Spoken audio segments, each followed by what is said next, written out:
KB35 सफेद रंग की आलीशान बिल्डिंग, जिसके बाहर अलग अलग देशों के झंडे, नीली नंबर प्लेट वाली लग्जरी गाड़ियां जो है चर्चा में। और चर्चा में है वो 47 साल का शख्स जो इस बिल्डिंग से कर रहा था इतना बड़ा खेल कि बड़े बड़े अधिकारी, डिप्लोमेट्स भी चकरा गए। हर्षवर्धन जैन नाम का ये शख्स कैसे रातों रात पूरे देश ही नहीं बल्कि विदेश की मीडिया में भी चर्चा में है। क्या है इस शख्स का बैकग्राउंड जो चलाता था इस आलीशान मकान में फर्जी दूतावास? क्या है हर्षवर्धन जैन का पॉलिटिकल कनेक्शन? आज हम आपको बताएंगे। नमस्कार, आप देख रहे हैं चर्चा में और आपके साथ मैं हूं सुषमा। गाजियाबाद के पॉश इलाके कविनगर के इस बिल्डिंग की तस्वीर सोशल मीडिया पर खूब शेयर हो रही हैं। आपने इन तस्वीरों को देखा भी होगा। इस बिल्डिंग का स्ट्रक्चर और इसका इंटीरियर देखकर शायद आप भी चौंक गए होंगे, क्योंकि ये किसी एम्बेसी की तस्वीर ही कही जा सकती है, जहां इस बिल्डिंग में चल रहे थे एक दो नहीं बल्कि 4 देशों की एम्बेसी। लेकिन ये था ठगी का बड़ा अड्डा, जिसका खुलासा किया है यूपी एसटीएफ ने।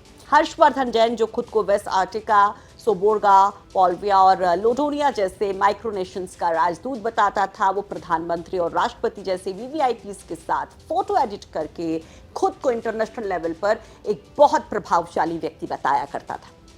वो करता था बड़ा खेल। आरोपी हर्षवर्धन विदेश में नौकरी दिलाने के नाम पर ठगी करता था, साथ ही शेल कंपनियों के जरिए वो हवाला का कारोबार भी चला रहा था।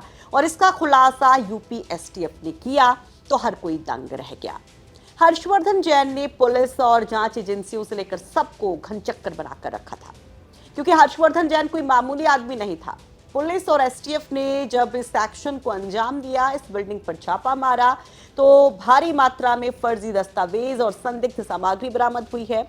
इसमें डिप्लोमेटिक नंबर प्लेट्स वाली 4 लग्जरी गाड़ियां बरामद हुई, माइक्रोनेशंस के 12 diplomatic passport, 18 diplomatic number plate, विदेश मंत्रालय की मुहर वाले दस्तावेज और कई देशों की नकली स्टैंप और यहाँ पर करीब 44 लाख रुपए कैश और फॉरेन करेंसी बरामद हुई। सैटेलाइट फोन भी इसके पास से बरामद हुआ है।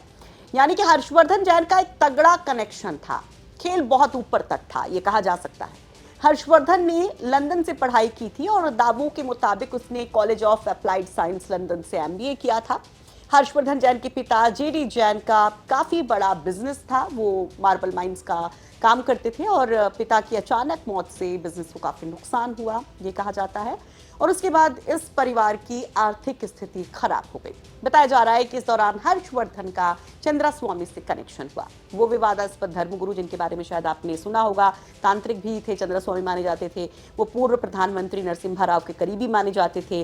तांत्रिक चंद्रास्वामी का विवादों से गहरा नाता रहा। कई किस्से आपको मिल जाएंगे सोशल मीडिया पर। नरसिम्हा राव सरकार के दौरान सामने आए कई घोटालों की परछाई स्वामी तक पहुंची थी। चंद्रास्वामी को जेल तक जाना पड़ा था, सलाखों के पीछे भी उनको रहना पड़ा था। और ऐसे में जब चंद्रास्वामी के कनेक्शन में आया तो दावा किया गया कि चंद्रास्वामी ने ही हर्षवर्धन को लंदन भेजा, जहां उसने कई फर्जी कंपनियां बनाई और इसके जरिए वो चंद्रास्वामी के काले धन को ठिकाने लगाने लगा। वही चंद्रास्वामी की मौत के बाद हर्षवर्धन टूट गया, ऐसा कहा जाता है, और उसके बाद वो वापस इंडिया आ गया, गाजियाबाद आ गया। हर्षवर्धन पहले भी इस तरह की ठगी के मामले में जेल जा चुका है। साल 2011 का एक मामला है जिसमें हवाला कारोबार के आरोप में पुलिस ने उसको पकड़ा था और वो सलाखों के पीछे गया था। उस वक्त भी उसके पास से एक सैटेलाइट फोन बरामद हुआ था। लेकिन अब जो ये बड़ा नेटवर्क का खुलासा हुआ है कि किस तरीके से फेक एम्बेसी चलाई जा रही थी, इस एक्टिविटी को हर्षवर्धन पिछले 7 सालों से अंजाम दे रहा था। अब कई और खुलासों का इंतजार यहां पर किया जा रहा है। हर्षवर्धन के साथ कौन कौन से लोग इन्वॉल्व थे, कहां तक उसके तार थे, यूपी एसटीएफ और नोएडा पुलिस उसकी पड़ताल कर रही है और माना जा रहा है कि जल्द ही इस पर कोई बड़ा खुलासा हो सकता है। फिलहाल पुलिस ने क्या कहा, जरा सुनिए। यूपी एसटीएफ के नोएडा यूनिट ने दिनांक 22/7/2025 को गाजियाबाद में एक चल रहे अवैध दूतावास चला रहे व्यक्ति को पकड़ा है। इस व्यक्ति का नाम है हर्षवर्धन जैन, पुत्र जेडी जैन। ये रहने वाला KB45 कविनगर गाजियाबाद का है। इसको अवैध दूतावास चलाते हुए गिरफ्तार किया है और इसके पास से काफी सामग्री बरामद हुई है। ये हर्षवर्धन KB35 कविनगर में एक किराए के मकान में अवैध दूतावास चला रहा था और ये अपने आप को वेस्ट आर्टिका, सबोर्गा, पोल्विया, लोडोनिया और इसके अलावा अन्य भी कई देशों का एम्बेसडर बताकर लोगों से बात करता था।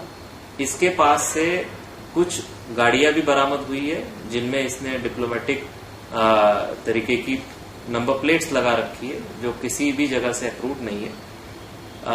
लोगों को प्रभाव में लेने के लिए, उनसे ठगी करने के लिए, उनके दलाली करने के लिए ये कई सारी मॉर्फ फोटोग्राफ का भी इस्तेमाल करता था, जिसमें इसने अपने आप का कई गणमान्य लोगों के साथ में मॉर्फ फोटो भी बना रखे।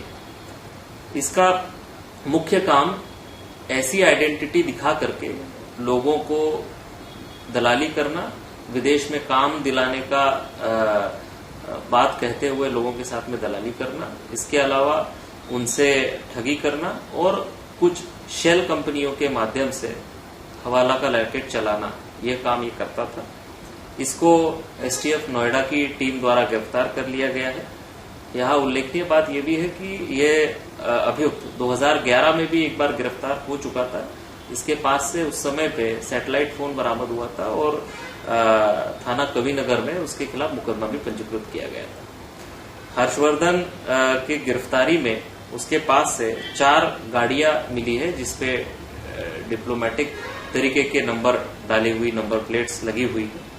इसके अलावा इसके पास से 12 अलग अलग पासपोर्ट्स मिले हैं जो कि अवैध है और कुछ विदेश मंत्रालय की कूटरचित मोहरें भी इससे मिली है। 2 कूटरचित पैन कार्ड इससे प्राप्त हुए हैं। विभिन्न देशों और कंपनियों की 34 मोहर स्टैंप्स इससे मिले हैं और 2 कूटरचित प्रेस कार्ड्स इससे मिले हैं। लगभग 44,70,000 रुपए भी इसके गिरफ्तारी के दौरान बरामद हुए हैं।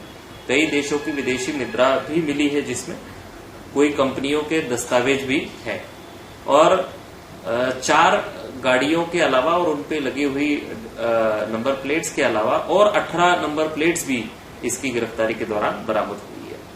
इसके खिलाफ ये अवैध कार्य करने के लिए और इतना सारा फोर्ज डॉक्यूमेंट्स साथ में रखने और बनाने के लिए जो अपराध बनता है उसके तहत गाजियाबाद में मुकदमा पंजीकृत कर लिया गया है और आगे अग्रिम कार्रवाई गाजियाबाद पुलिस द्वारा इसके खिलाफ की जा रही है। तो फिलहाल चर्चा में हर्षवर्धन जैन के बारे में जो जानकारी हमने आपको दी उस पर आप क्या कहेंगे? अपनी राय कमेंट बॉक्स में जरूर रखिए।